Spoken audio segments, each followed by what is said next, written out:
Boa noite, meus amados irmãos, que a graça e a paz de nosso Senhor Jesus Cristo esteja com cada um de vocês que estão reunidos conosco neste momento.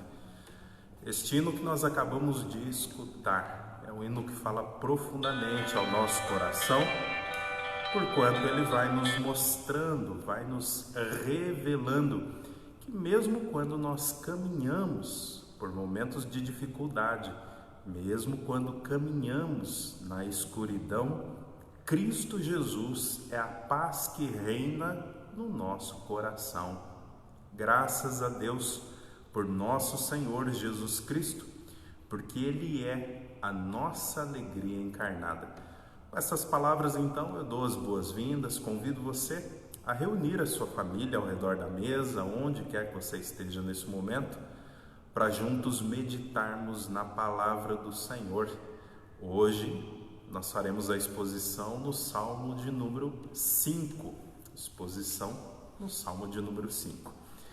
Até aqui, meus amados irmãos, foram a exposição de 4 salmos, não é? Durante 5 domingos, né? O Salmo de número 2, nós expomos ele em 2 domingos.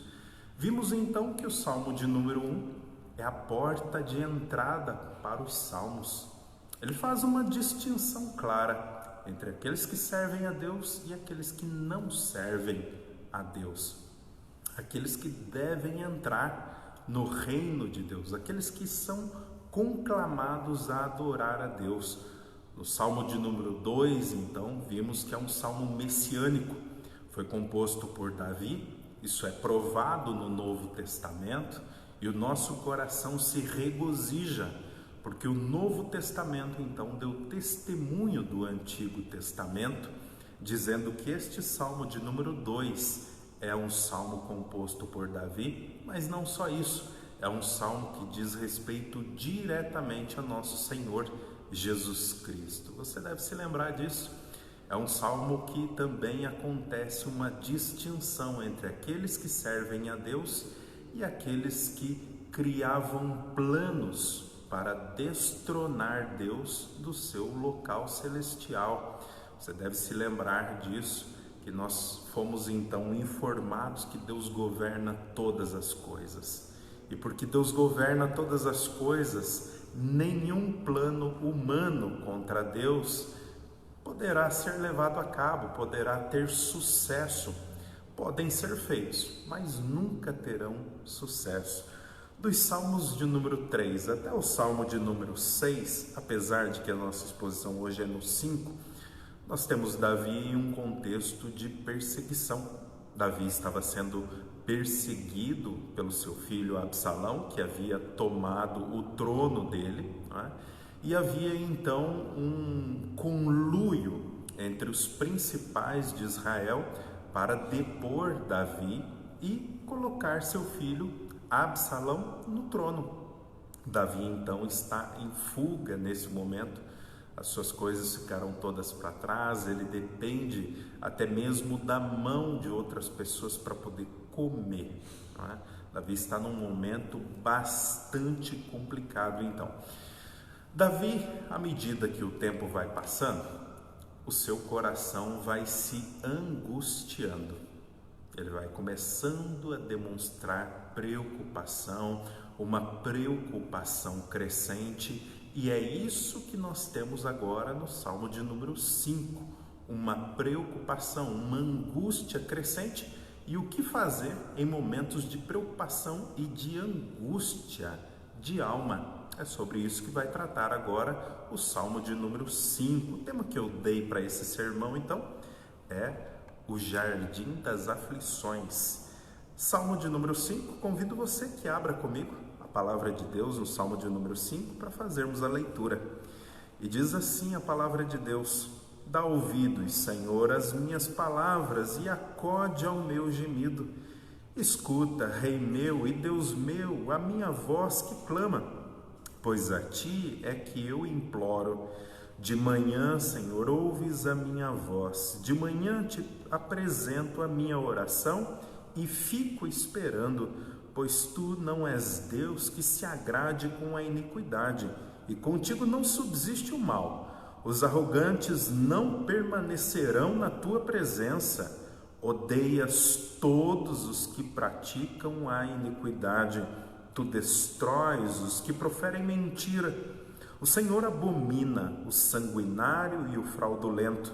Eu, porém, pela riqueza da tua misericórdia, entrarei na tua casa e me prostrarei diante do teu santo templo no teu temor.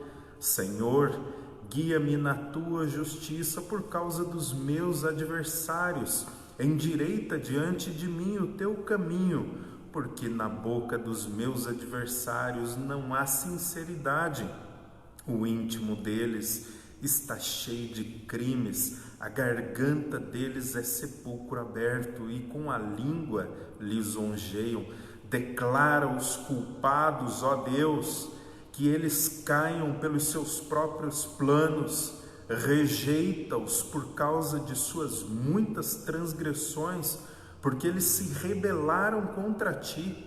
Mas alegrem-se todos os que confiam em ti. Cantem de júbilo para sempre, porque tu os defendes. E em ti se gloriem os que amam o teu nome, pois tu, Senhor, abençoas o justo e como escudo o cercas da tua bondade. Aqui está mais um salmo, meus amados irmãos, escrito por Davi, e é endereçado então para o templo, para ser cantado pelo povo de Deus, acompanhado então por instrumento de flauta. No templo, naqueles momentos, naqueles dias de Davi, não era permitido nenhum tipo de instrumento musical que sobrepujasse a voz. A voz dos santos de Deus é o mais potente, o mais poderoso instrumento para ser tocado diante do Senhor. Davi então envia este salmo então para ser cantado no templo, e o que nós temos aqui é um homem que foi traído, um homem que está sendo perseguido, um homem que de certa forma está sendo injustiçado pelo seu filho, não é? E então Davi está clamando ao Senhor, está buscando a presença do Senhor para ter algum alívio nessa crise que começou agora a ser uma crise crescente, não é? Aqui Davi vai nos mostrar, meus amados irmãos, que nós podemos ter um incentivo da parte de Deus em meio às crises. Nós temos da parte de Deus direção em meio à angústia crescente, em meio à perturbação de espírito crescente. Deus nos dá uma direção a partir da vida do salmista Davi. O que fazer quando as crises vão se intensificando?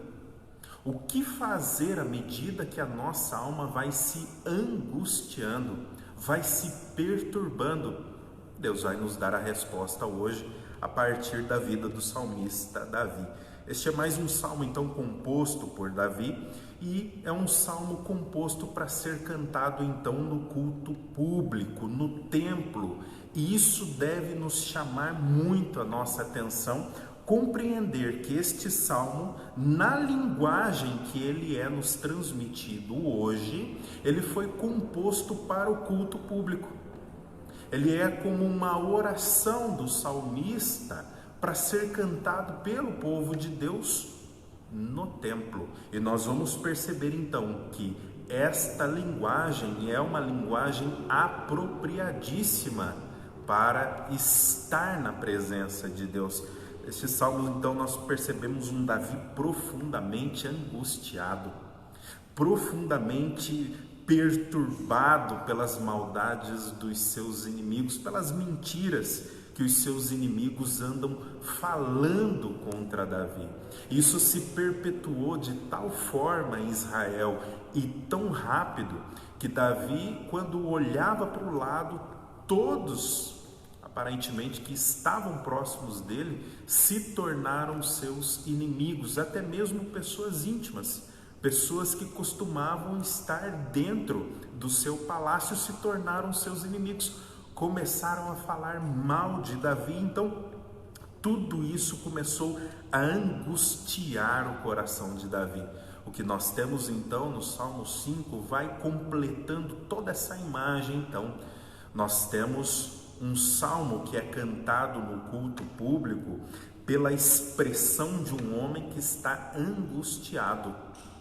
É um salmo que expressa fúria, ira, raiva, mas é um salmo também que expressa confiança do salmista no poder de Deus e naquilo que Deus pode fazer a seu favor. Então aqui estão alguns sentimentos que são colocados no culto público, na presença do Senhor, e que de certa maneira nos parece estranho: ira, fúria, raiva, angústia, confiança.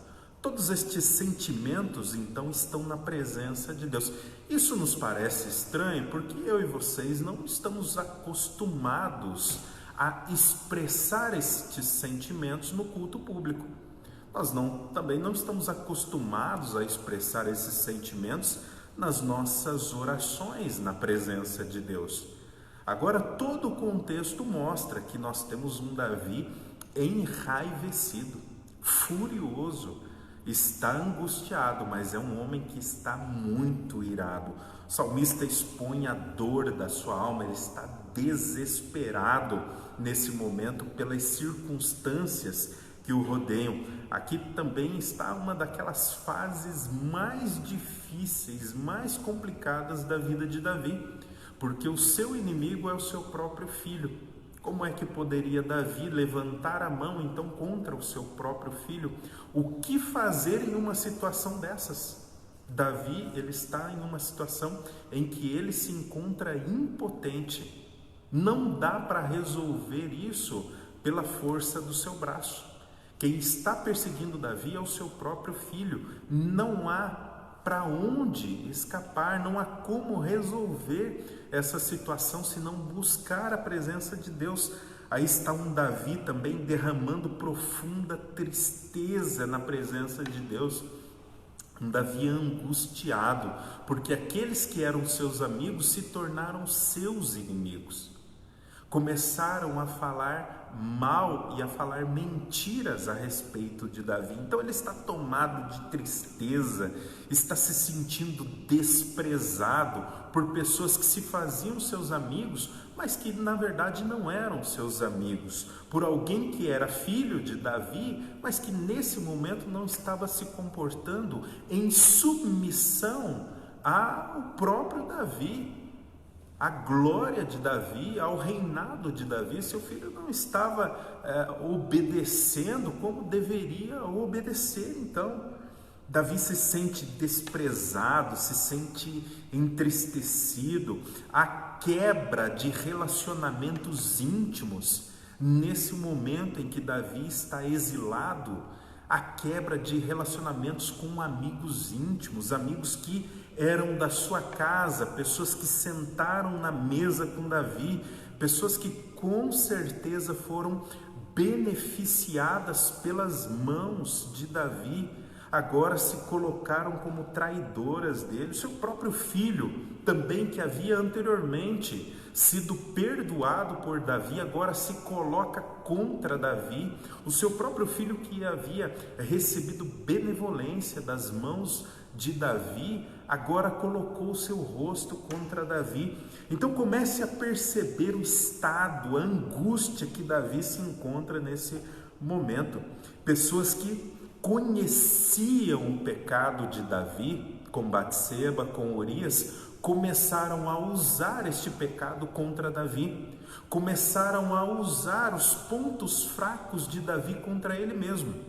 Pessoas que eram da sua casa, pessoas que eram do seu relacionamento, pessoas com quem Davi confidenciava coisas, começaram agora a usar estas coisas pessoais que eles sabiam a respeito de Davi, começaram a usar contra o próprio Davi. Aqueles que eram íntimos agora estão conspirando todo tipo de mal contra Davi, estão agindo traiçoeiramente estão usando informações íntimas de Davi para atacá-lo. Quem de nós nunca experimentou o mesmo estado de espírito que Davi está experimentando agora? Quem de nós nunca teve uma pessoa que sentou-se à sua mesa, ouviu de você muitas coisas, muitas fraquezas, muitas das suas lutas, mas num dado momento traiu a sua confiança? Num dado momento traiu você, num dado momento começou a usar aquilo contra você. Eram pessoas de confiança, foram abençoadas pela sua mão, mas, passado o tempo, essas pessoas viram o rosto contra você. Quem de nós nunca experimentou esse estado de espírito de Davi? Com certeza eu devo estar falando até com alguém que está experimentando isso agora. Entre os seus familiares, com o pai, com a mãe, com um tio, no emprego, um colega, na faculdade, alguém que traiu a sua confiança, alguém que você depositava confiança, alguém que foi beneficiado, abençoado pelas tuas mãos, mas que não reconhece isso como deveria, não dá ações de graças a Deus como deveria, pelo contrário, usa isso contra você. Como é que você se sentiria em uma situação como a de Davi? E se você está passando por isso agora, como é que você está se sentindo? Como é que está o seu estado de espírito? Como é que está a sua alma? Não é? Muitas vezes quando nós estamos no culto público, em oração, em adoração, nós tentamos esconder as nossas emoções de Deus. Nós não estamos acostumados a demonstrar aquilo que nós sentimos de fato. Nós tentamos colocar como que uma toalha por cima dos nossos sentimentos e esconder todas essas coisas de Deus. A nossa oração, então, não fica carregada pelos nossos sentimentos, não é? A forma como a gente ora, então, é uma forma em que nós tentamos esconder aquilo que nós estamos sentindo, aquilo que está nos dominando. Então, isso se torna um grande problema. Sabe por que isso se torna um problema? Quando nós tentamos esconder o nosso estado de espírito, porque a nossa oração, o nosso culto, a nossa adoração se torna mecânica. Davi colocou nos seus salmos os seus sentimentos. É por isso que os salmos chamam a sua atenção. É por isso que os salmos chamam a minha atenção, porque ele está envolto em sentimentos. Davi, ele não escondeu os seus sentimentos. Tristeza, angústia, raiva, fúria, ira, confiança, tudo isso nós vemos no salmo, que é um salmo para ser cantado no culto público. Tornando isso de uma forma mais prática, é como se você chegasse na igreja e as pessoas perguntassem então para você: meu irmão, como é que você está? E você dissesse sempre para eles: está tudo bem, está tudo bem. Na sua oração, quando você vai orar a Deus, você ora a Deus como se estivesse tudo bem, quando na verdade não está. A sua oração é uma oração mecânica, é uma oração que você começa do mesmo jeito, você desenvolve ela do mesmo jeito, você conclui do mesmo jeito, é uma oração que não tem sentimento. Este é o problema. Este é o problema de não deixarmos transparecer os nossos sentimentos no culto público. Este é o problema de não deixarmos transparecer os nossos sentimentos na oração. Este é o problema, se torna algo frio. O problema das orações, então, que estão separadas dos nossos sentimentos, é que elas se tornam um mero converseiro, um mero bate-papo com Deus, alguma coisa que está sem sentimento, é uma oração mecânica, é algo vazio, é algo que você nem quer estar ali, porque está separado do seu sentimento. Está desassociado do seu sentimento. É por isso que muitas vezes nós não oramos como convém, porque os nossos sentimentos não estão acompanhando a nossa comunhão com Deus. Quando os nossos sentimentos não acompanham a nossa comunhão com Deus, então a nossa comunhão se torna fria, seca, vazia. E às vezes nós perguntamos: por que eu não consigo orar de forma correta? Quem é que já não fez essa pergunta? Nossa, hoje eu senti que a minha oração sequer chegou à presença de Deus. Será que a resposta não é essa? Será que não é porque a nossa oração está separada dos nossos sentimentos? Será que não é porque nós estamos tentando entrar para ter um relacionamento com Deus a partir da oração, a partir do culto público, desassociado dos nossos sentimentos, que foi Ele mesmo que nos deu? Sentimento de ira, sentimento de confiança, sentimento de tristeza, todos sentimentos dados por Deus. Então, às vezes, nós tentamos entrar na presença de Deus sem estes sentimentos. Talvez até para não nos sentirmos vulneráveis diante de Deus, não é verdade? Não, eu preciso mostrar que eu sou alguém que tenho fé de fato. Agora, a fé de fato vem da comunhão que nós temos com Deus, a partir de um relacionamento sincero. Muitas vezes, então, nós estamos lidando com Deus dessa maneira. Queremos esconder as nossas emoções de um Deus que conhece como está o nosso coração. Deus não conhece apenas todas as coisas de uma forma mecânica, de uma forma fria, aquilo que vai acontecer com você daqui tantos anos, mas Deus está neste relacionamento comigo e com você. Um relacionamento íntimo, onde Deus não sabe apenas aquilo que vai acontecer com o pastor Fabiano daqui 2, 3, 5, 10 anos, mas Ele sabe também como eu estou me sentindo agora enquanto estou pregando para você. Ele sabe como está o meu coração, como está o meu íntimo agora, e Ele sabe o seu íntimo agora que está aí me ouvindo. Nosso Deus está num relacionamento íntimo conosco, onde Ele conhece as nossas emoções. E às vezes é criancice nossa tentar esconder de Deus essas emoções. Às vezes é errado nosso tentar fazer esse tipo de coisa.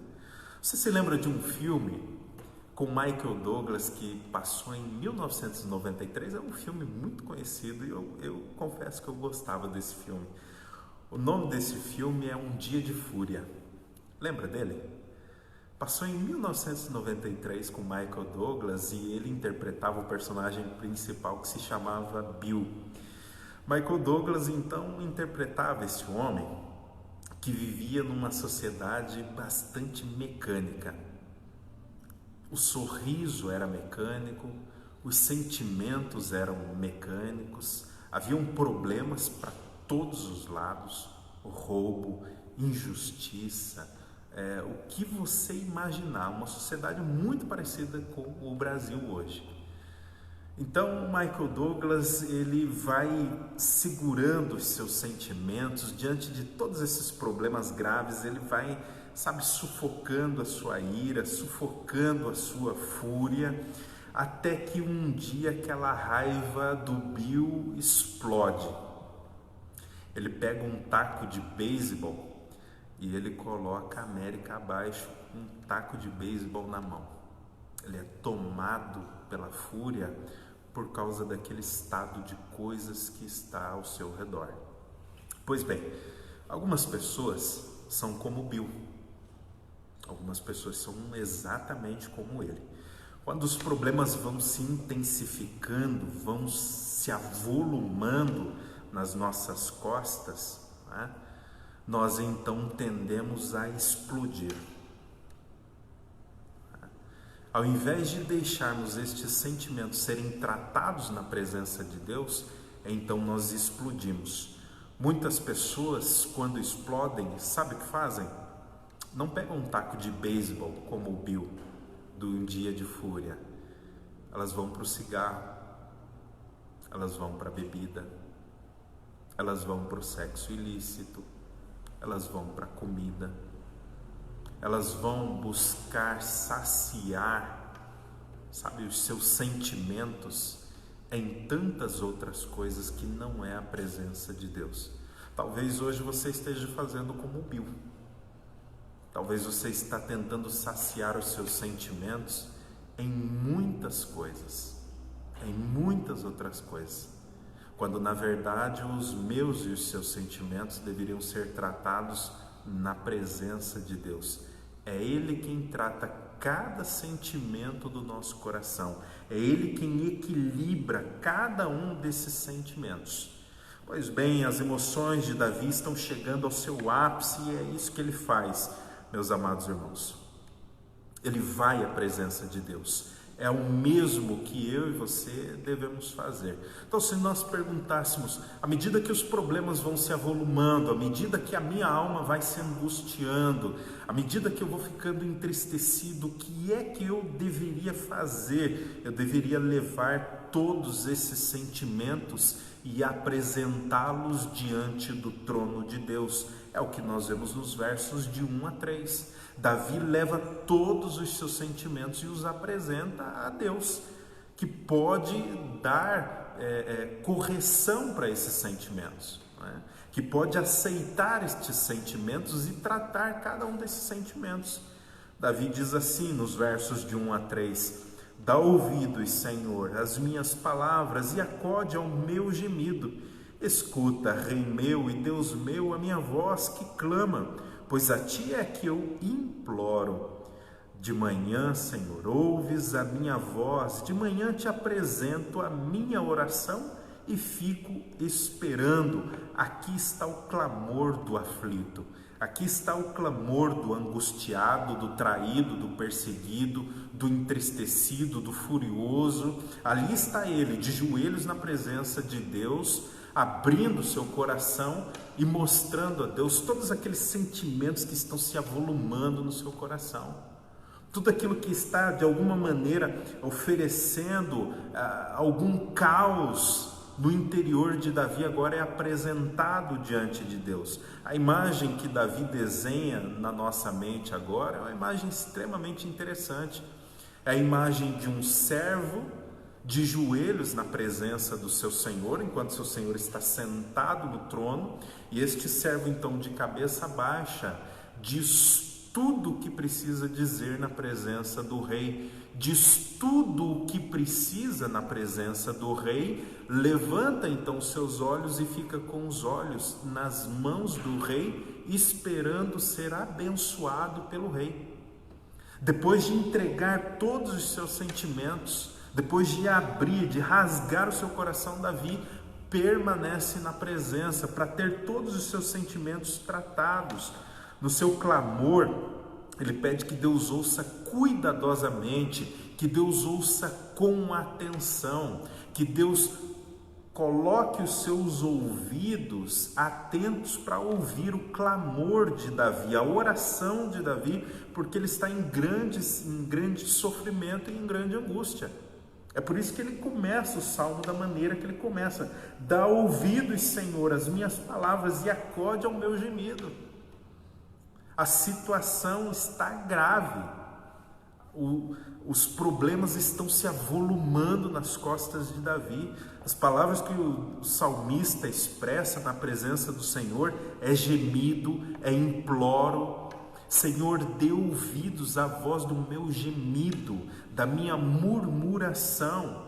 É uma espécie então de fala. Davi está falando na presença de Deus, mas você não pode ouvir a voz, você só escuta os lábios mexendo. É desta maneira que Davi está falando com Deus. É como a oração de Ana, que era feita a Deus e só percebia-se que os lábios se moviam.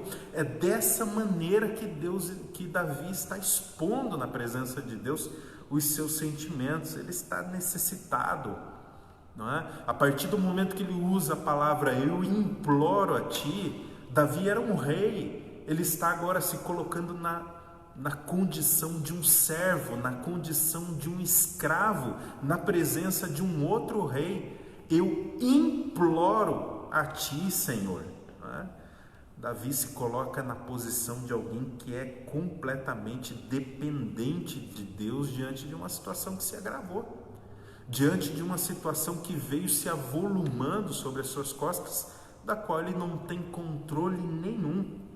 A pergunta que não quer calar, então, meus irmãos, é o que Davi está fazendo na presença de Deus. Davi não é rei.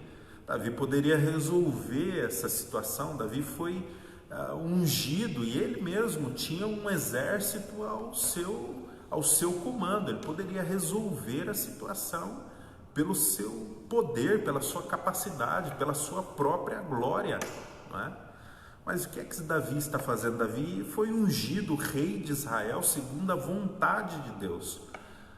Porém, ele sabe que quem governa é o próprio Deus. Deus governa acima de reis e acima de nações, acima das circunstâncias. Deus governa toda a terra. O Salmos 22, verso 28, nos diz assim: pois do Senhor é o reino, é Ele quem governa as nações. O lugar onde os problemas se resolvem não é no campo de batalha, não é no combate. O lugar onde os problemas se resolvem não é na gritaria, não é no confronto, não é na luta. Não é quando você se lança contra um filho, contra a esposa, contra um pai, contra um parente, contra alguém da sua empresa. Não é lá que se resolve o problema. Davi entendeu isso. Não é no campo de batalha que se resolve a questão. Ela se resolve primeiro na presença de Deus. Não é Deus que governa toda a terra, não é Deus que governa todas as situações, todas as circunstâncias não são governadas por Ele. Não há uma única circunstância da qual Deus não tenha poder para resolver. Então segue-se que tudo se resolve primeiro, primordialmente na presença de Deus. Não é no campo de batalha, não é na luta, não é na agressão física, verbal, não é lá. Se resolve primeiro na presença de Deus. Veja os inimigos de Davi sendo apresentados diante de Deus, quando Davi diz assim, nos versos de 9 a 10, porque na boca dos meus adversários não há sinceridade, Senhor. O íntimo deles está cheio de crimes, a garganta deles é sepulcro aberto, e com a língua eles lisonjeiam. Declara-os culpados, ó Deus, que eles caiam pelos seus próprios planos, rejeita-os por causa de suas muitas transgressões, porque eles se rebelaram contra ti. Perceba que Davi está argumentando na presença de Deus, Davi está lutando com Deus antes de sair à luta contra os seus inimigos. A situação se apresenta para Deus para que seja resolvida antes que Davi tente fazer qualquer coisa. Acaso nas nossas vidas isso também não deveria ser assim? Acaso aquele problema que nós temos com o filho, com a filha, com a esposa, com o marido, não deveria ser resolvido dessa maneira? Acaso nós não deveríamos expor primeiro a situação na presença de Deus, argumentar com Deus, abandonarmos todas aquelas orações secas, frias, vazias que nós fazemos, que não estão imbuídas de sentimentos, orações que nós não derramamos uma lágrima na presença de Deus, oração que nós começamos, desenvolvemos e terminamos há anos do mesmo jeito. Será que não é hora de colocar essas orações fora e deixar o coração falar na presença de Deus? Deixar os sentimentos aflorarem na presença de Deus para que Deus possa tratá-los? Argumentar com Deus, porque essas situações estão se avolumando diante de nós. É isso que Davi está fazendo aqui. As emoções de Davi estão chegando ao ápice, e o que ele faz é exatamente isso, é apresentar diante de Deus as suas emoções, a sua questão, argumentar com Deus e esperar e aguardar. Davi tem confiança de que em algum momento Deus vai atender a sua oração. Ele é como aquele servo que está de joelhos na presença do seu Senhor, que está sentado no trono, olhando atentamente para as mãos do seu Senhor, esperando que o seu Senhor o abençoe, esperando que o seu Senhor faça alguma coisa em favor dele. Não é? Romanos 8, 24 a 25, fala para nós a respeito um pouco dessa esperança nós também devemos ter essa esperança, sabendo que Deus vai agir em nosso favor. Romanos 8, 24 a 25, o apóstolo Paulo diz assim: porque na esperança fomos salvos. Ora, a esperança que se vê não é esperança. Esperança que se vê não é esperança, pois quem espera o que está vendo? Mas se nós esperamos o que não vemos, com paciência o aguardamos. Aqui está um Davi paciencioso, sabendo que o Deus que fez uma aliança com ele, o Deus pactual, vai atendê-lo, vai cuidar das circunstâncias dele. Davi apresenta então a sua questão diante de Deus e confia que a resposta virá, porque Deus é misericordioso, porque outras respostas vieram, porque outras ações de Deus no passado foram experimentadas, e agora no presente Deus também agirá e vamos experimentar novamente a ação da parte do Senhor. Davi espera em Deus e na misericórdia de Deus, no tempo de Deus, nas circunstâncias de Deus, no momento de Deus, na hora que Deus quiser agir, Deus vai fazer com que as coisas se desenvolvam para que ele possa agir. Ali está o Davi de joelhos na presença do Senhor. Considere isso. Em segundo lugar, à medida que os problemas vão se avolumando e a angústia então vai aumentando, considere quem Deus é e o que Deus faz. Isso está nos versos de 4 a 10. Considere quem Deus é e o que Deus faz. Versos de 4 a 10. Pois tu não és Deus que se agrade com a iniquidade, e contigo não subsiste o mal. Os arrogantes não permanecerão na tua presença. Odeias todos os que praticam a iniquidade. Tu destróis os que proferem a mentira.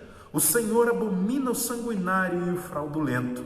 Eu, porém, pela riqueza da tua misericórdia, entrarei na tua casa e me prostrarei diante do teu santo templo, no teu temor, Senhor. Senhor, guia-me na tua justiça por causa dos meus adversários. Endireita diante de mim o teu caminho, porque na boca dos meus adversários não há sinceridade. O íntimo deles está cheio de crimes, a garganta deles é sepulcro aberto, e com a língua eles lisonjeiam, declaram os culpados. Ó Deus, que eles caiam pelos seus próprios planos, rejeita-os por causa de suas muitas transgressões, porque eles se rebelaram contra ti. Perceba a argumentação do salmista Davi. Ele está nesse momento argumentando com Deus e está considerando quem Deus é e o que Deus faz. À medida que os problemas vão se avolumando diante de nós, à medida que eles vão crescendo, nós precisamos ser lembrados de quem Deus é e do que Deus faz. Porque o mal vai crescendo de tal maneira à nossa volta que nós nos sentimos sufocados por ele. Então nós precisamos lembrar que Deus ainda age, que Deus ainda faz muitas coisas hoje, e uma delas é julgar a corrupção humana. Quando a situação parece que não vai mudar, Davi se apega ao caráter de Deus. Se apega a quem Deus é e ao que Deus faz. É dessa maneira que os seus sentimentos vão sendo tratados no seu íntimo. Davi, ele sabe quem Deus é e o que Deus faz. É isso que está aqui. O Deus no qual nós somos, diante do qual nós somos apresentados agora, ele não se agrada de homens perversos.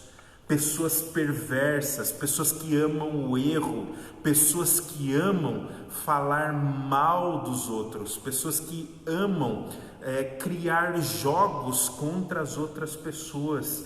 Davi diz que com Deus não subsiste o mal. Os arrogantes, aqueles que se sentem superiores aos outros e superior às vezes até ao próprio Deus, Deus os resiste. Eles não podem estar com Deus, eles não podem entrar no templo de Deus. Deus odeia os que amam o pecado. Deus aparece aqui destruindo todos os que proferem mentira, engano. Deus abomina o violento. Deus abomina aquele que tem balança enganosa, aquele que tem 2 pesos e 2 medidas para uma mesma situação. Deus julga e condena o pecado. O método que foi utilizado aqui pelos inimigos de Davi é o mesmo método da serpente no Éden. Davi utiliza aqui uma expressão onde ele fala do íntimo, da garganta e da boca, ou da língua. E eles são todo mal. Eles falam mentira. Eles armam contra Davi. Davi está apresentando essa situação diante de Deus e está nos dizendo, está nos lembrando, olha, com Deus estas pessoas não vão longe. Tenha paciência, tenha calma. Deus ainda continua executando justiça e juízo, e a sua justiça e os seus juízos são perfeitos. O salmista mostra que Deus é puríssimo. O Deus a quem eu e vocês servimos, ele é puríssimo. Não se agrada dos pecados dos homens. Não pense você e não pense eu que nós podemos caminhar com Deus com um pé no mundo e outro pé com Deus. Um pé no mundo e um pé no Evangelho não pode, não dá. Algumas pessoas pensam que dá para caminhar com Deus abraçando alguns pecados e abraçando o Evangelho. Não dá. Deus é puríssimo. Ele abomina todo tipo de mal. Deus é santíssimo. A Confissão de Fé de Westminster, quando trata de Deus e da Santíssima Trindade, no capítulo 11, no artigo 1, nos dá um vislumbre maior ainda de quem é Deus e do que Deus faz.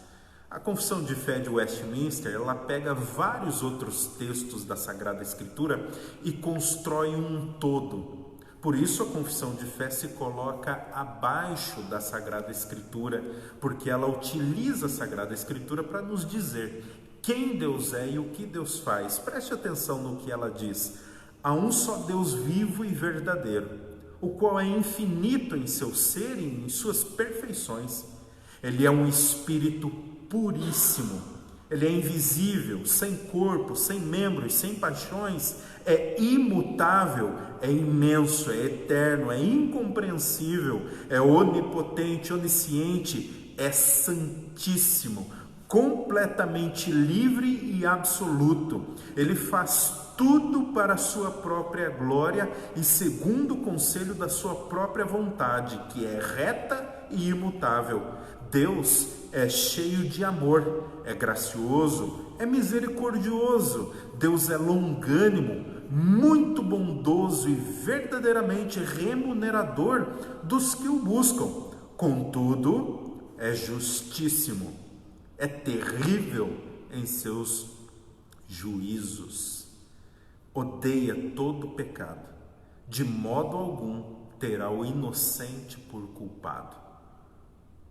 Aqui está um vislumbre de quem Deus é e do que Deus faz.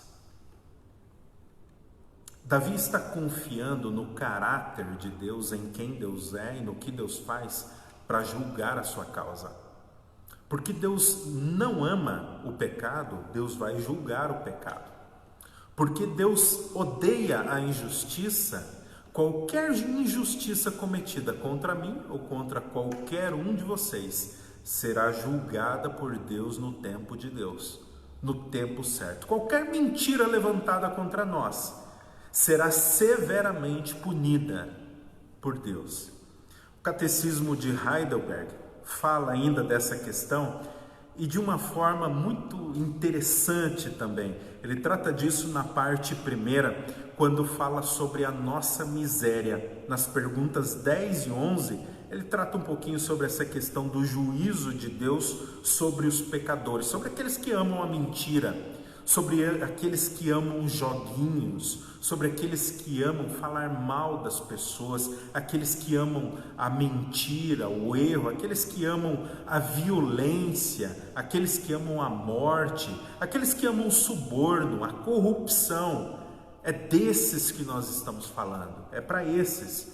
Na pergunta 10, o Catecismo de Heidelberg diz assim: Deus deixa sem castigo a desobediência e a rebeldia? Então ele vai responder: não, não deixa. Porque Deus se ira terrivelmente, tanto contra os pecados em que nascemos, como contra os que cometemos, e quer castigá-los por justo julgamento, agora nesta vida e na vida futura. Deus não só abomina o mal, como Ele quer julgar o mal. Ele quer executar a justiça, tanto quanto Ele quer executar o seu amor. O texto ainda continua: Ele mesmo declarou: maldito aquele que não permanece em todas as coisas escritas no livro da lei para praticá-las. Gálatas 3:10. Na pergunta de número 11, a pergunta é a seguinte: mas Deus não é também misericordioso? Aqui está algo na qual as pessoas se agarram, muitas vezes, para continuar nos seus pecados. Sabe por que eu levo a minha vida assim? Porque Deus é bondoso. Sabe por que eu levo uma vida depravada do jeito que eu levo? Porque Deus é misericordioso.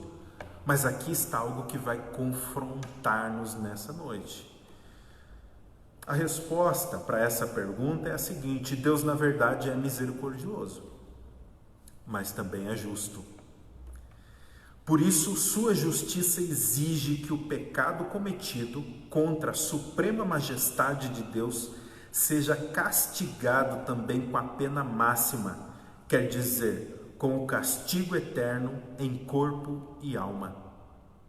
À medida que as pessoas olham para Deus e veem em Deus apenas o seu amor, elas esquecem de olhar para Deus e ver que Deus é um ser completo em si mesmo. Ver que Deus é amor é verdade, mas isso é uma afirmação também a respeito dos atributos com os quais nós não gostamos muito. Quando você diz assim, Deus é amor, Deus ama o casamento, eu olharia para você e diria: o que Deus pensa a respeito do divórcio? Se Deus ama o casamento, você olharia e teria que dizer: Deus abomina. Deus ama as crianças. Eu olharia para você e diria: o que Deus pensa a respeito do aborto, uma vez que Deus ama as crianças?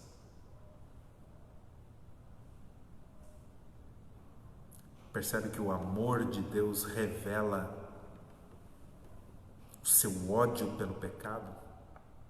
Nós gostamos muito de falar sobre o amor de Deus, mas é este mesmo amor que revela o seu ódio pelos ímpios, aqueles que amam continuar em uma vida depravada, em uma vida que não glorifica a Deus. Pessoas que conheceram a vontade de Deus, mas que andam por um caminho tortuoso, um caminho que não pertence a Deus. Pessoas que conhecem e sabem a lei de Deus, mas que não permanecem nessa lei. São confrontados hoje pela justiça de Deus. Aqui está o motivo pelo qual Davi recorre então à misericórdia de Deus. A misericórdia de Deus trata daquelas coisas que Deus não dá. Sabe, quando nós merecemos? A única diferença entre Davi e aqueles inimigos que estão diante dele agora foi a graça de Deus que o alcançou. Davi apresenta sua questão diante de Deus e confia que a resposta virá, porque Deus é um Deus que julga o mal. E se Davi não confiasse na misericórdia de Deus, se Davi não pedisse para Deus: Senhor, endireita para mim, endireita diante de mim o teu caminho, inclina-me para todo tipo de bem, é isso que Davi está dizendo, ele também seria julgado como os ímpios serão julgados nesse caso aqui. Davi, na sua oração, olha para a sua própria condição e reconhece que precisa ser guiado por Deus, reconhece que precisa caminhar nos caminhos de Deus, reconhece que os caminhos de Deus precisam ser aplainados diante dele, e ele precisa manter-se nesse caminho, do contrário ele seria julgado junto com aqueles ímpios, porque Deus é santíssimo, Deus é puríssimo. E Davi está experimentando agora, porque muito do que Davi está experimentando agora é uma correção pelo seu pecado cometido contra Batseba. Porque Davi se arrependeu, então Deus traria alívio para o seu servo Davi. Porque Davi reconheceu as suas faltas diante de Deus. Porque Davi rasgou seu coração na presença de Deus. Agora ele pode contar com a proteção de Deus. Em terceiro lugar, meus irmãos, confiar na defesa do Senhor e se alegrar nele. Versos 11 e 12. É isso que Deus espera de nós quando as coisas vão se avolumando, quando as angústias vão se avolumando diante de nós. Deus espera que nós confiemos na sua defesa e nos alegremos, porque Deus sempre trouxe juízo sobre o pecado. Deus nunca deixou de punir o pecado. Deus nunca deixou de punir a injustiça. Deus nunca deixou de punir a mentira. É por isso que nós somos chamados a não devolvermos o mal com o mal. Porque da mesma maneira que Deus pune o mal no ímpio, pune também o mal naqueles que são seus filhos. Corrige os seus filhos. Por isso nós somos chamados a um espírito diferente, meus amados irmãos. Os versos 11 e 12, aqui está um Davi confiante na presença de Deus. Mas alegrem-se todos os que confiam em ti. Cantem de júbilo para sempre, porque tu os defendes. E em ti se gloriam os que amam o teu nome, pois tu, Senhor, abençoas o justo e como escudo o cercas da tua bondade. O perigo é certo, as angústias vão se avolumando, a tristeza vai crescendo, a fúria, a ira, não é? Todas estas coisas vão se avolumando sobre nós. O perigo é certo, porém o salmista se entrega aos cuidados de Deus, porque assim como o perigo é certo, a proteção também é garantida. Meus amados irmãos, que Deus possa falar ao nosso coração através dessas palavras nessa noite, que nós possamos dizer como o salmista Davi, com confiança: mas eu me prostrarei uma vez mais diante do Senhor no teu tabernáculo, no teu templo. Eu cultuarei ao Senhor com um espírito quebrantado e humilde. Eu estarei de novo na presença do Senhor. Não é essa luta que se estabeleceu agora na minha vida que vai me vencer. Não é porque todos os exércitos estão contra mim que eles vão me vencer, que eles vão me matar. Deus é o meu escudo. Estas coisas estão passando nesse momento pela cabeça, pelo coração do salmista Davi. Mesmo quando nos vemos perseguidos e experimentando angústias das mais variadas, nós devemos manter a nossa confiança em Deus. Devemos expressar os nossos sentimentos na presença do Senhor. Devemos considerar quem Deus é e o que Deus faz. E devemos, amados irmãos, confiar que Deus é o nosso escudo, Deus é a nossa defesa. Deus é quem tomará justiça no nosso lugar. Porque se intentarmos agir, muitas vezes vamos agir com injustiça. Esse ensino, amados irmãos, nos traz um inexprimível consolo, quando nos mostra o caminho do justo e o caminho do ímpio. O caminho que nós devemos trafegar como um servo de Deus, aguardando na justiça de Deus, aguardando na correção e nas coisas de Deus, e o caminho dos ímpios. Aqueles que obram o mal, aqueles que fazem o mal, aqueles que amam o pecado. A Confissão Belga, no artigo 13, trata a respeito da providência de Deus, e isso enche o nosso coração quando nós lemos. O artigo 13 da Confissão Belga nos diz assim: nós cremos que o bom Deus depois de ter criado todas as coisas, não as abandonou, nem as entregou ao acaso e nem à sorte, mas Deus as dirige e governa com sua própria vontade, de tal maneira que neste mundo nada acontece sem a determinação dele.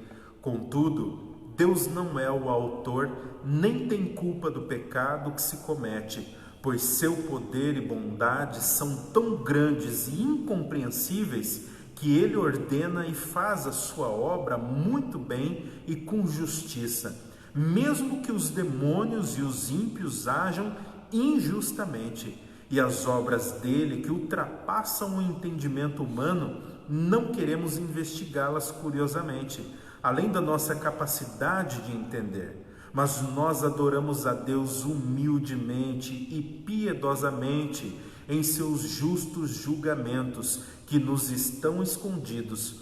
Contentemo-nos em ser discípulos de Cristo, a fim de que aprendamos somente o que ele nos ensina na sua palavra, sem ultrapassar estes limites. Algumas coisas para nós pensarmos, amados irmãos, como aplicação para o nosso sermão nessa noite. Primeiro, a respeito dessa questão de agirmos quando somos caluniados, quando alguém cria alguma situação contra nós, quando alguém nos persegue. Primeira coisa que nós devemos fazer, nós devemos recorrer a Deus. Davi, nos versos de 1 a 3, mostra que de manhã ele apresentava a sua oração diante de Deus e ficava aguardando, esperando. Ele não tomava justiça nas suas próprias mãos e não lutava ele a causa. Antes a causa era vencida primeiro na presença de Deus. Talvez você esteja vivendo alguma situação assim, em que você esteja numa situação tal que você já está querendo fazer justiça pelas suas próprias mãos. Aqui está Davi nos ensinando a partir da palavra de Deus. Nós devemos aguardar, devemos esperar em Deus. Segunda coisa que este texto nos ensina é a respeito dos nossos sentimentos. Angústia, ira, raiva, fúria, não é? Sentimento de injustiça, tantos outros sentimentos que nos acometem, devem ser todos colocados na presença de Deus. Nós devemos abandonar aquelas orações mecânicas, aquele envolvimento mecânico frio com Deus e nos envolvermos, deixar os nossos sentimentos se envolverem com Deus a partir da nossa comunhão. Então, com certeza, nossa oração será uma grande oração. Deus ouviu a oração do profeta Jonas, que estava enraivecido, e Deus não se indignou com o profeta Jonas. Assim como Deus ouviu a oração de Jó, que estava entristecido e angustiado pela sua situação de calamidade, não é? Há sentimentos envolvidos. Este é um chamado para que nós possamos então envolver os nossos sentimentos no nosso relacionamento com Deus. Terceiro chamado aqui para nós é que nós possamos, amados irmãos, expressar a nossa confiança que Deus irá nos defender. O conhecimento e a nossa vida devem caminhar juntos.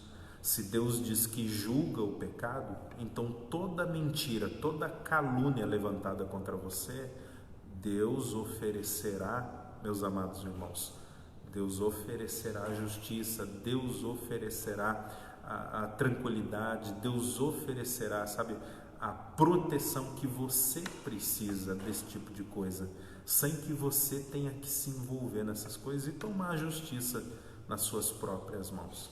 Eu olho para este salmo e eu vejo que este salmo constrói para nós o caminho do Evangelho de forma muito interessante. Neste salmo, o caminho do Evangelho é apresentado aqui a partir dos versos de número 4, quando o salmista diz: pois tu não és Deus que se agrade com a iniquidade, contigo não subsiste o mal. Os arrogantes não permanecerão na tua presença, tu odeias os que praticam a iniquidade, tu destróis os que proferem mentira. O Senhor abomina o sanguinário e o fraudulento. aqui está a chamada do Evangelho. A chamada do Evangelho não começa primeiro com Deus te ama. É um erro isso. Isso é alguma coisa que começou no nosso tempo, com homens que deixaram de ser homens, com pessoas que começaram a ser extremamente sentimentais. Há muitos anos atrás, a forma como se evangelizava era outra. A forma como os apóstolos evangelizavam era outra, completamente diferente da nossa. A forma como eles evangelizavam era: arrependa-se dos teus pecados, arrependa-se das tuas mentiras, converta-se, vá à igreja e quem sabe, porventura, por misericórdia, Deus decida perdoar o teu pecado e não te condenar. Esta era a forma como eles evangelizavam. Apresentava-se primeiro a situação deplorável do pecador e depois a misericórdia de Deus como uma saída para essa situação. Essa é a maneira como nós devemos olhar para o Evangelho. Os homens são todos pecadores. Todos eles carecem da misericórdia de Deus que está expressa, encarnada em nosso Senhor Jesus Cristo. Da mesma maneira, no Evangelho, amados irmãos, Deus apresenta o Evangelho como uma forma de guiar e de aplainar a sua vontade diante de nós. O Evangelho, muito mais do que uma notícia, o Evangelho é uma pessoa. O Evangelho é nosso Senhor Jesus Cristo. E a partir do momento que nós aceitamos o seu senhorio, que nós confiamos na sua palavra, então imediatamente somos selados pelo Espírito Santo da promessa que guia cada um dos nossos passos. E é isso que o salmista diz aqui, a partir do verso 8: Senhor, guia-me na tua justiça por causa dos meus adversários, endireita diante de mim o teu caminho. Este é o caminho do Evangelho, é o caminho da justiça de Deus, é o caminho de Deus, não é o caminho dos homens. Este é o Evangelho que nos foi proposto em nosso Senhor Jesus Cristo. É um caminho em que nós fomos colocados nele e devemos caminhar por ele. Os nossos dois pés devem estar neste caminho, porque é o caminho da justiça de Deus. O caminho da justiça de Deus nos é apresentado no Evangelho. Cristo Jesus é a nossa justiça diante de Deus. Minha oração, amados irmãos, é que vocês possam internalizar essas palavras, que você possa ter o teu coração confortado à medida que você descobre que Deus não fechou os olhos para a maldade humana, para a corrupção humana. Deus não fechou os olhos e Deus trará justiça sobre todas estas coisas no tempo certo. Eu e você devemos ficar como os servos na presença do Senhor, olhando atentamente para as suas mãos, até que Ele derrame bênçãos sobre nós. Convido você a ter uma palavra de oração comigo nesse momento. Vamos orar? Deus, em nome de Jesus, nós queremos te agradecer pela tua palavra, Pai. Palavra preciosa que alimenta o nosso coração. A partir dela, ó Deus, nós sabemos, ó Pai, que à medida que a angústia, os problemas vão se avolumando sobre nós, nós devemos apresentá-los todos diante do Senhor, ó Pai. Devemos estar imbuídos, ó Deus, de todos os nossos sentimentos ao entrarmos na Tua presença, Pai, para que todos eles sejam tratados, ó Pai. Ajuda-nos, ó Senhor, a confiar em Ti. Ajuda-nos a continuar, ó Deus, conhecendo quem é o Senhor e o que o Senhor faz. Nos ajuda a compreender de uma vez por todas que o juízo vem do Senhor. Nós não precisamos, ó Deus, lutar as nossas lutas, porque o Senhor é quem luta por nós. Nós não precisamos, ó Pai, tomar a justiça nas nossas mãos, porque ela já está nas Tuas mãos, e o Senhor executa justiça e juízo contra o fraudulento, contra aquele que ama o mal, contra o mentiroso, contra o caluniador, contra aquele que obra todo tipo de mal, contra nós inclusive, ó Deus. Ajuda-nos a nos alegrarmos na Tua presença à medida que vamos tendo conta de que toda a Tua palavra se cumpre hoje, como sempre se cumpriu, ó Deus. Alimenta o nosso coração, Pai. Nos ajuda a conquistar tranquilidade, felicidade na Tua presença, ó Deus, para que o Teu nome seja glorificado, Pai. Aplana diante de nós o Teu caminho e inclina o nosso espírito, ó Deus, na Tua direção. É em nome de Jesus que nós oramos. Amém, amados irmãos. Que Deus nos abençoe, que Deus abençoe muito você e a sua família e te dê uma ótima semana na presença do Senhor. Quem sabe, na próxima semana, no próximo domingo, nós possamos nos reunir na igreja. Quem sabe, né? Vamos continuar orando ao Senhor e Deus dará a resposta. Que Deus te abençoe.